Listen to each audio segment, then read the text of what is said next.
김한길 대표님이 이렇게 서울시청 앞에서 천막 노숙을 하시다가 전국으로 다니면서 많은 국민들의 얘기를 듣고 또 그분들의 아픔이 뭔지 민주주의를 함께 고민하고 또 민생을 회복하는 방법이 뭔지 듣고 말씀을 많이 하시는 것보다 들으려고 많이 애를 쓰시는데요. 그런데 오늘은 어쨌든 여러분들의 질문도 받으면서 많은 얘기도 할 수 있었으면 하는 그런 바람입니다. 전주의 느낌이 좀 어떠신지요? 전주 언제 와도 좋습니다. 늘 민주주의를 위해서, 민주당을 위해서 큰 힘이 돼주시는 전주 시민들께 이 기회에 다시 한번 깊은 감사의 인사를 올립니다. 고맙습니다, 여러분. 그리고 이제는 거의 국내 우리 국민들은 모르시는 분이 안 계실 것 같아요. 이 패션을 이제 거의 트레이드마크가 되셨고 세계인들도 많이 아시지 않을까, 외신을 타가지고. 그런데 왜 이렇게 입고 다니시는지요? 제가 요즘에 제일 질문 많이 받는 게요, 이 옷을 빨아서 입고 다니냐고. 그럼 제가 노숙자한테 그런 질문하면 안 된다고 말 안 합니다. 아직 한 번도 빨지는 못했는데 오늘 낮에 서울에서 외신 기자들하고 기자회견을 했습니다. 근데 외신 기자들도 제가 양복 안 입고 이렇게 입고 갔는데도 다 왜 이렇게 입고 있는지 알고 아무도 저한테 항의하는 사람도 없이 그 모습 보기 좋다 이렇게 저를 격려해 주셨습니다.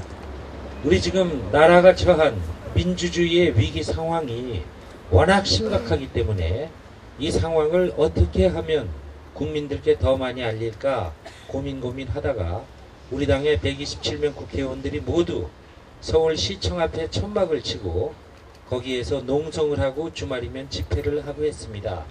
저는 거기에서 먹고 자고 했는데요, 한 달 동안을 시청 앞 이 천막에서 이 옷 입고 살았고요. 이제 또 많은 분들이 제가 이 옷 입고 뉴스에 나오는 모습을 보고 지금 이번에 지방을 돈다고 하니까 지방에 우리 당원들이 올 때 꼭 이 옷 그냥 입고 와라 이런 말씀도 주셔서 이렇게 하고 다닙니다. 그래도 그렇게 흉하지 않지요? 네. 오늘 오면서 그 중간에 정안 휴게소에서 잠깐 들렀더니 멀리서 이렇게 이 옷을 보고 김 대표님을 알아보시고 와서 이렇게 악수를 청하는 분들이 많으시더라고요. 그래서 아마 저는 앞으로 계속 이 옷을 입고 다니시지 않을까 하는 그런 생각도 들면서, 근데 이제 상황이 정상으로 돌아가면은 물론 또 옷을 그때는 이거보다 더 멋진 옷을 입으시길 바라겠습니다. 근데 이제 제가 이 옷만 입고 있으니까 얼마 전에 박근혜 대통령이 만나자고 그래서 만났는데 제가 이 옷 입고 올까봐 겁나니까 청와대에서 꼭 복장은 양복에 넥타이 메고 와야 된다 이렇게 따로 연락했어요. 아시겠지만. 그래서 트위터나 이 SNS에서 청와대가 엄청난 비난을 받았습니다. 제1야당 대표 만나는데 옷까지 뭐 입고 오라고 지시하냐 이래가지고 하루 만에 청와대가 사과했습니다. 김한길 대표에게 양복 입고 오라고 그런 것은 실수였다. 아무거나 입고 와도 된다.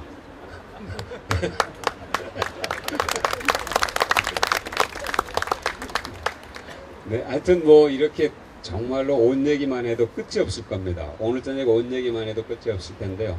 또 다른 또 재밌는 얘기들을 더 해야 되니까 지금 이제 외박을 하신 지가 2달 가까이 되잖아요. 장기 외박인데 그 여사님께서 좋아하실까요? 이제 저 밖에서 외박하고 이 천막에서 노숙하는 게 익숙해져 가지고요. 서울시청 앞에 보면 지하철역이 있습니다. 바로 천막 옆에. 제가 그 지하철역에 화장실을 많이 쓰거든요. 근데 거기 가면 진짜 노숙자들이 있어요. 전문 노숙자들. 근데 그분들이 제가 가면 너무너무 반겨주고 저를 너무 이렇게 받들어주고 화장실 이 세면대 다 양보해 줍니다. 제가 가면. 그래서 저희가 지금 서울시청 앞에 노숙자들을 완전히 평정했고요. 그래서 우리 당 국회의원들이 농담으로 저한테 거기만 있지 말고 서울역이나 용산역까지 다 진출해가지고 이번 기회에 노숙자들을 완전히 좀 우리 민주당 지지자로 만들어달라 이런 농담도 하고 있습니다. 그 혹시 전국 노숙자 연합회 이런 거 없는지 모르겠네요. 알아보십시다. 네. 아니 제가 제 질문을 피하셨어요 지금. 최명길 여사님이 좋아하실까요? 제가 여쭤봤었는데. 이제 저는 처음에는 좀 고생스러웠는데요. 그 시청 앞 광장이 새벽에도 굉장히 시끄럽습니다. 그래 잠을 못 자니까 이제 낮에 정신이 멀쩡하지가 않아서 이 고민 끝에 이제 최근에는 이 귀마개 하고 밤에는 수면제를 먹어야 그 광장에서 잠을 잘 수가 있었습니다. 우리 김성주 의원께서도 2번 주무셨나? 그죠? 그때 잤을 때 얘기 좀 해보세요.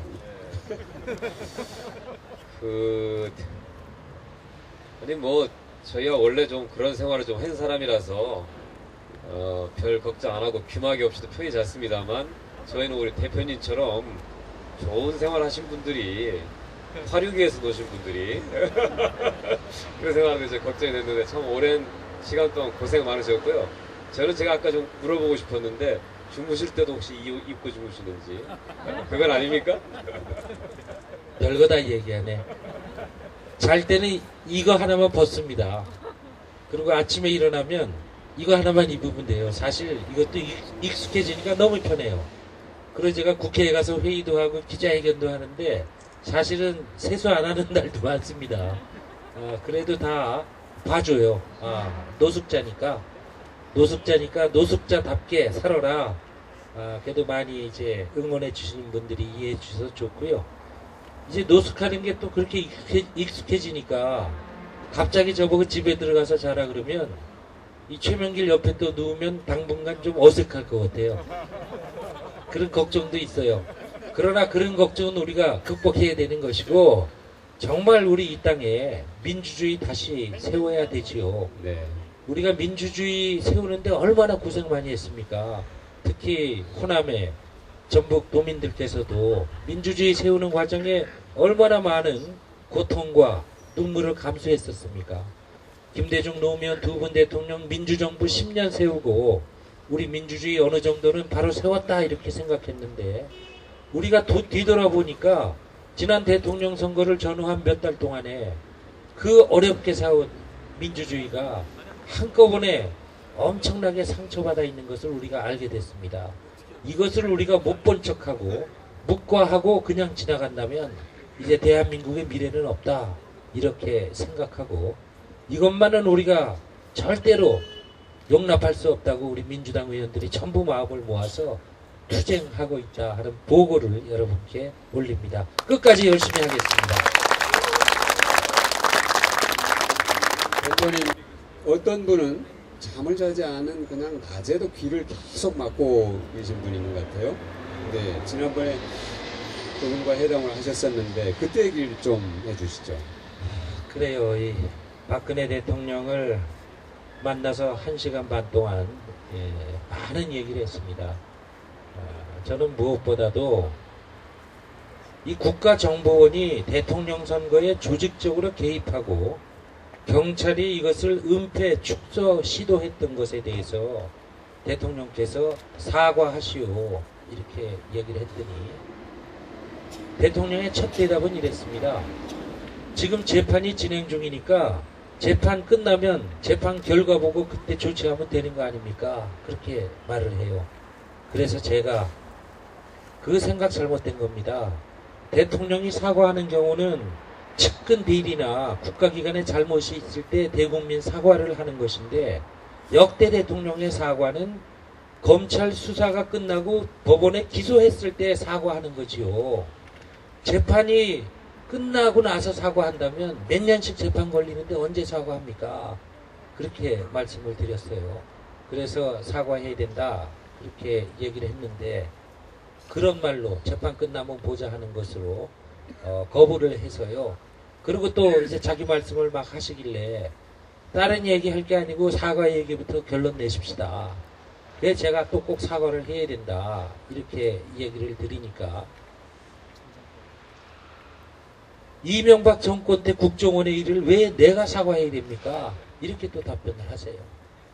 그래서 제가 혹시 아시는지 모르지만 저희 아버지가 유신 정권 때 긴급조치로 감옥살이 했던 것이 얼마 전에 무죄 선고를 받았거든요. 37년 만에. 그때 박근혜 대통령 만나기 일주일 전의 일이었습니다. 그래서 며칠 전에 대통령도 신문 봐서 아시겠지만 우리 아버지가 유신시대 긴급조치로 옥살이 한 것에 대해서 37년 만에 재심해서 재판장이 무죄를 선고하고 나서 나한테 사과한다고 그럽니다.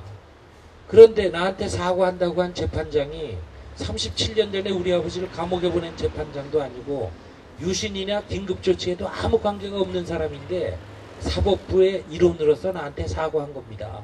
그러니까 대통령은 국정의 최고 책임자니까 전 정권 때 일이나 이 정권의 일이나 국정원이 대통령 선거에 개입한 것에 대해서는 사과하는 게 마땅합니다. 이렇게 말씀을 드렸죠. 그런데 거기에는 사실 아무 대답이 없었어요. 가만히 있다가 자기 얘기만 또 했습니다. 아참, 이 얘기 내가 빼먹었네. 그리고 또 딴 얘기해요. 그래서 그 말씀 제가 또 좀 듣고 있다가 사과부터 먼저 정리하십시다. 또 제가 했죠. 대통령이 재판 끝나면 하자. 전 정권 때 일이니까 사과할 필요 없다 이러시는데 그렇다면 내가 구체적으로 얘기하겠습니다. 지난 12월 달에 대통령 선거가 있기 3일 전 밤에 작년 12월 16일 날 마지막 텔레비전 토론에서 문재인 우리 후보랑 텔레비전 토론할 때 국정원 여직원이 댓글을 단 증거가 없지 않습니까? 이렇게 얘기하지 않았습니까? 그런데 지금 알고 보니까 그 국정원의 여직원이 많은 댓글을 달았다는 것이 검찰의 수사 결과 확인됐습니다. 그렇다면 선거에 영향을 미치는 마지막 텔레비전 토론에서 결과적으로는 박근혜 당시 대선 후보가 사실과는 다른 말을 한 것인데 거기에 대해서는 사과해야 되는 거 아닙니까? 제가 다시 그렇게 말씀했습니다. 그랬더니 거기에 대해서도 아무 대답이 없었어요. 그때도 좀 가만히 있다가 아참 또 이거 얘기할 거 잊어먹었네. 그러고 많이 적어왔어요. 본인이. 또 딴 얘기를 하셨고 그 딴 얘기하는 것을 듣다가 제가 다시 얘기했습니다. 사과 얘기 결론 내고 하시지요. 그리고 제가 무슨 말씀을 드렸는가 하니 박근혜 대선 후보 캠프의 간부들이 김무성 권영세 같은 간부들이 제가 일부러 이름은 말 안 했습니다만은 부산 유세장에서 남북 정상회담 대화록을 그대로 읽은 걸 보면 그것이 사전에 새누리당 캠프 박근혜 대선 후보 캠프에 유출됐다는 것이 분명한 것 아닙니까? 나중에 국정원이 대화록을 무단 공개했는데 그 무단 공개한 대화록을 사전에 대통령 선거 부산 유세장에서 박근혜 대선 후보 캠프의 본부장이 낭독하지 않았습니까? 그 점에 대해서는 사과하셔야죠. 이렇게 다시 얘기했습니다. 그랬더니 그때는 박근혜 대통령 대답이 그때 우리 김무성 본부장이 읽은 것은 이미 그 전에 월간지에도 났던 것이고 또 정문원이라는 새누리당 국회의원이 이미 국회에서 공개한 것입니다. 이렇게 답변을 하길래 그것은 대통령이 잘못 알고 있는 겁니다. 정문원 의원이 공개한 것이나 월간지에 실린 남북대한 정상회담이라는 대화록이라는 것은 부산 유세장에서 읽은 것과는 상당히 차이가 많이 나고 국정원이 나중에 정식으로 무단 공개한 남북 정상회담 대화록과 표시도 하나 틀리지 않는 그대로였습니다. 그러니까 거기에 대해서는 사과하십시오. 이렇게 얘기했는데 거기에는 또 아무 대답도 없으셨어요. 네. 지금 이제 딱 발동이 걸리셨습니다. 발동이 걸리셔가지고 벌써 9월 16일 한참 전 얘기를 그렇게 다시 한번 말씀을 하시는데요. 제가 듣다 보니까 유신 때면은 박근혜 대통령의 아버지 박정희 대통령 때 아닙니까? 그러면은 제 생각에는 판사가 판결을 잘못해서 당시 아버님인 김철 선생을 감옥 감옥살이 시킨 것에 대해서 재판부를 대신해서 사과하는 거는 제가 보기에 충분히 이해가 되는데, 저는 박근혜 대통령도 인간적인 면모를 가졌다면 아버지 시대에 고초를 겪은 분의 아드님인 김 대표님께 개인적으로라도 그런 의사표시를 했어야 되지 않나 하는 그런 생각이 얼핏 들었고요. 지금 또 하나는 이제 쭉 설명을 하셨지만, 사실은 그 작년 대선 전후에 있었던 국정원의 정치 공작의 최종적인 수혜자가 사실은 박근혜 대통령이거든요. 한 표를 더 그걸로 해서 영향을 받았는지, 뭐 한 표도 영향을 안 받았는지는 모르지만 피해자는 아닙니다. 그 사건에. 저는 그렇게 보거든요. 여러분들도 어떻게 생각하실지 모르겠지만 두 가지 면에서 저는 지금 대표님 말씀을 듣다 보니까 저는 이런 생각이 들었습니다. 네. 저도 사실 그 말하면서 우리 아버지 사건에 대해서, 우리 아버지가 그때 감옥살이 한 것에 대해서 박근혜 대통령이 박정희 대통령을 대신해서 뭐 사과할 리는 없다고 생각했지만, 그래도 무죄 받은 거 잘 된 일이군요 라고 혹시나 말하지 않을까 그런 생각도 했는데요. 그때 내가 박근혜 대통령 표정을 보니까 유신 얘기하고 긴급조치 얘기하니까 굉장히 기분이 좋지 않은 것 같이 보였어요. 입술을 앙 다물고 그냥 내가 느낀 것이 그런 것인지 모르겠습니다만은, 이 사람이 어떻게 내 앞에서 유신 얘기를 하고 긴급조치 얘기를 할 수 있나. 글쎄요. 잘못 그려졌어요. 그런 표정이었고, 뭐 전혀 미안하다거나 그래도 무죄 지금이라도 받으신 것 다행으로 생각한다던가 그런 말 전혀 없었고요. 또 마지막에 그때 이번 무죄 판결한 재판장이 제게 사과한 것처럼 박근혜 대통령도 이명박 대통령 당시에 국정원이 저지른 일일지라도 대통령으로서 국정의 최고 책임자로서 사과해야 마땅합니다 하는 제 말에 아무 말 없이 한 몇 초 있다가 그냥 본인이 또 써온 다른 얘기를 하더군요. 네. 그분이, 박근혜 대통령이 그 사과라는 단어를 잘 모르는 것 같아요. 사과라는 게 그 단어가 어떤 뜻인지, 혹은 아니면 평생 한 번도 써본 일이 없지 않을까 하는 그런 생각도 좀 들고요. 예, 이번 추석 때 사과 선물 못 받았습니다. 그런데 저는 그렇게 생각하지 않고요. 박근혜 대통령도 왜 사과할 줄을 모르겠어요. 근데 제가 볼 때는 박근혜 대통령의 생각이, 현실 인식이 우리와는 너무나도 큰 벽이 있다, 괴리가 있다, 이렇게 생각합니다. 그런데 박근혜 대통령도 대통령 선거 과정에요, 인혁당 사건에 대해서 잘못 말했던 거 여러분 기억하십니까? 두 개의 판결이 있잖아요. 이렇게 말한 거. 인혁당 사건이나 5.16이나 또 하나 뭐였죠? 세 가지였는데 유신에 대해서 잘못한 거 없다는 투로 계속 버티다가 여론이 갑자기 나빠져서 대통령 선거에 떨어질지도 모른다는 위기가 닥치니까 갑자기 나와서 사과했잖아요. 기억하십니까? 사과할 줄 알아요. 박근혜 대통령도 예. 급하면 합니다. 근데 지금은 박근혜 대통령이 얻고 있는 국민의 지지율이 높다고 생각하니까 오만과 독선에 빠져서 사과 안 하고 버티는 겁니다. 그래서 제가 이렇게 전국을 다니는 겁니다. 더 많은 국민들이 이거 정말 잘못됐고 박근혜 대통령이 사과해야 된다고 생각하면 나는 어쩔 수 없이라도 나와서 국민 앞에 고개 숙이고 사과할 거다, 그렇게 생각하는데 여러분들 그렇게 생각하십니까?